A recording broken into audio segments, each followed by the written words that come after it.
ढाई सौ सस्ती किलो सस्ती आलू वाले प्याज वाले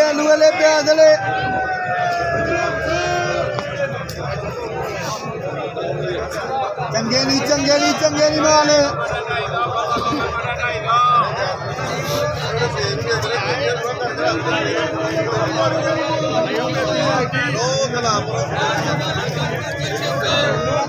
दो